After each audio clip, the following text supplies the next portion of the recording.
John Manilla is a veteran from World War II. He was a Boy Scout on a B-17 bomber. He served with honor and courage through 33 missions. Even though death was around the corner, he still managed to survive the war. A middle-class family sits around the dinner table. In the background, a radio plays softly. Suddenly, an urgent announcement came up. We interrupt this program to bring you a special news bulletin. The Japanese have attacked Pearl Harbor, Hawaii, by air, President Roosevelt has just announced.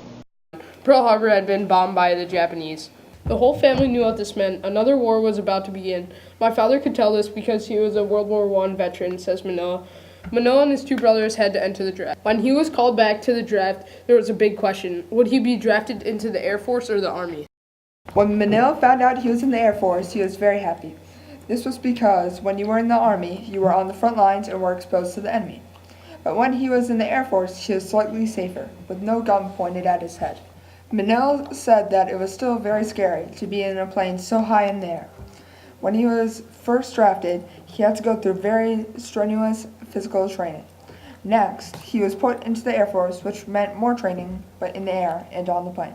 For example, how to use the gun he was going to use as a waist gunner. All the missions John Manilla and his team were assigned to may seem the same, but many things could happen. For instance, your oxygen could run out, or you could be hit by a flak, which is an enemy projectile. Maybe you would have to fix the bomb deployment system at over 30,000 feet in the air.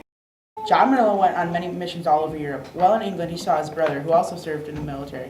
When he saw his brother, he welcomed him aboard to the military. John Manilla could always tell the intensity of a mission based on his breakfast. If it was a really intense mission, they served powdered eggs. If it wasn't that intense, they served regular eggs. In a mission, their tail gunner got hit, and they had to retrieve him from the back of the plane. In another mission, their belly gunner ran out of oxygen, and they had to get him out of the compartment. After coming home from the war on a Liberty ship, John Manilla had to settle back into life. He is reunited with old friends from the war and saying goodbye to the ones he lost. To settle back into life would be hard if it weren't for the GI Bill. It gave veterans both education and loans. Manilla originally studied physical education, but later shifted to building homes. When he returned home, he eventually got married to his wife, Marty. John's current family includes his wife, children, and grandchildren. An event that would change his life forever would be the receiving of the flag that flew over the Capitol. John Manilla faced many challenges in the war, and he managed to survive. He saved many lives along the way. John Manilla served heroically in the Second World War, and we would like to thank him for his service.